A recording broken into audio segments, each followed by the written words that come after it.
Did you hear what the kids are calling it? Do I want to know? Yeah.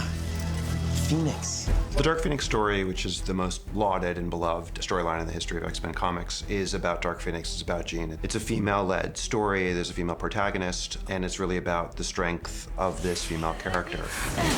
I think we came to it because we believed this was a great story, not because we were trying to tap into some cultural shift. When we step back to ask ourselves what's the most ambitious, the richest, the greatest opportunity as storytellers, it happened to be that it features a woman. I met with Sophie while I was still writing the screenplay, 9 months before we started photography on the film, and we just had lunch in LA, and I said, look, this is the movie that I'm writing. It's called The Dark Phoenix Saga. It's about you, and you're the center of the movie. And it's about Jean getting smaller and smaller and weaker, and Phoenix becoming stronger and stronger. So you're gonna have to ostensibly play the trauma of losing your mind. He basically pitched me the idea, and he said, like, this is your movie, this is my movie, you're gonna kind of take it over.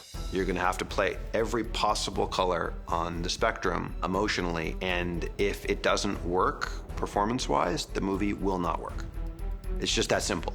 And so she said, let's do it. There was a lot of pressure, and me having just done one movie where I wasn't a very big part in the last X-Men was really daunting. She understood immediately it was going to be a very different task for her, both because of the scale of the role, you know, the sheer importance of her character to the narrative, but more importantly because the ambition for it was to be more real and more grounded and more emotionally authentic. Are these photos none of me? There is not a scene in this movie that is not about Sophie. You never looked for me. Sophie and I have been having a conversation about this movie, I would say longer than anybody else on this film, certainly than any other actor. She has been my partner in making this movie. Okay, I've steeled myself. You steeled yourself. Okay. Okay, cool. Working together through it was just amazing because we were discovering things together as well, and Simon and I probably talked for hours and hours and hours about every single scene, backgrounds of the characters, what had happened in the last 10 years. And he was very open to my input. It feels like a real creation between the two of us. You're like, stop. Yeah. Sophie's the driving force of this movie. I think where she starts in the film is so endearing and innocent, mature, and put together. And then by the end of the film, her arc is basically, she's lost complete control.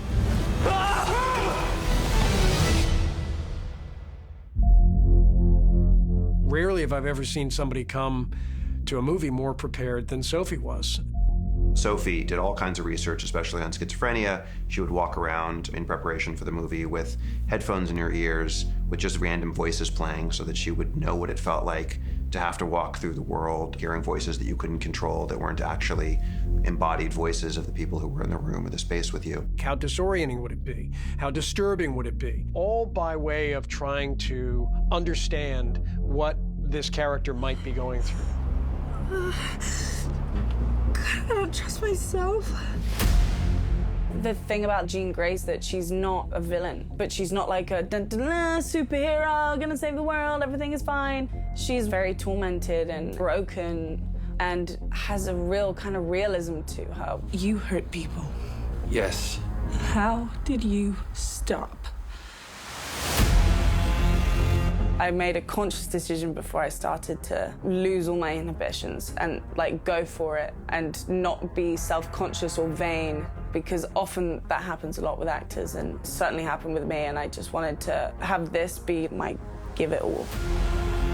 I've only come to bring you home, Jean. I don't have a home. You made sure of that. I think it's the best work I've seen her do. She's really stepped up and she's claiming it and owning it. The film's about her, you know, so we need her. But frankly, this movie doesn't work if Sophie doesn't bring it. We can all do our best or really suck, but it won't really matter unless Sophie brings it in, and she's been killing it. It's been really, really, really intense, which I really wasn't expecting. Every single scene is an opportunity for me to stretch myself in ways that I haven't. Sophie's just a phenomenal actress, and everything I've seen, it's a complete transformation, so it's been wonderful watching her.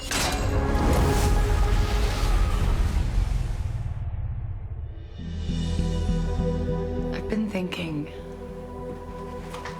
maybe it's time for us to move on. This was primarily the story of Jean, and then secondarily the story of the people around her and how her de-evolution and struggle would impact all of their lives. Are you okay with this? I forget sometimes you can read minds. I didn't need to read your mind. It's written all over your face. From the beginning of conceiving this particular version of the Dark Phoenix story and knowing that Jennifer was going to be a part of it because she had been the one encouraging me to direct it and also because she's been a critical part of this franchise for the last 3 films, I felt a few things. One, I wasn't sure where else to go with her character. And we changed the world so we could live in it. Yeah, but maybe that's what we should go do. 2, I felt like killing this particular character in the middle of the film would let you know just how dangerous and unhinged Jean was. And 3, I think for Jennifer, she felt like she had explored everything she could with this character, but also felt she owed it to the fans to have a final goodbye in this role. If anything goes wrong, I'll turn us around in a heartbeat. I know you will. We've gone a lot of different places with Raven. She chose Magneto in the first movie and totally ditched Charles, and then by the second movie, she kind of became this, like, mutant hero. I think that in this movie, all of that is kind of coming to a head now, especially with Jean. I told you to stay away. That's never gonna happen. It was important to me that we do something with Jennifer in this film that felt fresh and different than what we've done in the past. And I felt like one of the things I really wanted for Jean Phoenix in this movie was to do something in the middle of the film that would shock the audience and tell the audience that, as opposed to normal superhero movies, franchise movies, where the same characters come back 6, 7, 8 movies in a row, that nobody was safe and that we could kill arguably the biggest movie star in the world. And that would be in some ways the sort of emotional bomb that would be dropped in the middle of the film, and it would start to really break the X-Men apart.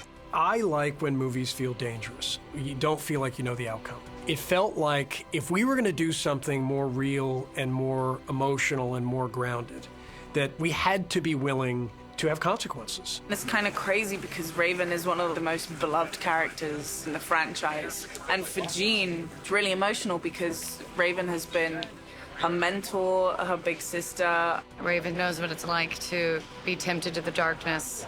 It's a really big moment, and it's a moment for the audience where the audience starts to ask the questions that Hank is asking and that other people are asking about Jean's character, which is if she can kill a beloved actress / character, do we give up on her or do we keep trying to save her soul? I've got the shot. No, you're not. I'm sorry, Hank. I want Raven to have a chance. It became very clear as we started to map out the story that it felt like it needed to be Mystique, that the mother figure felt like the one you wanted to see sacrificed, and it would be the most heart-wrenching to see lost. 3, 2, 1, go.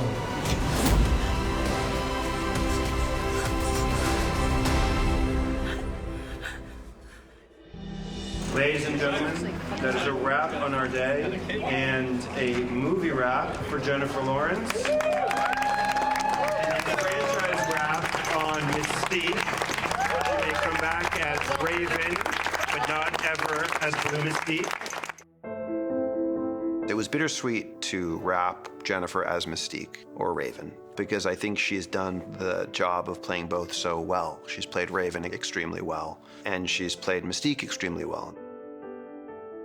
When an actor gets to a place where they feel like I've done everything I could with this character, as an artist and as a writer and as somebody who's her friend, I felt like I understand that. I think I'll probably figure out what Raven means to me in a few years when I'm, like, looking back.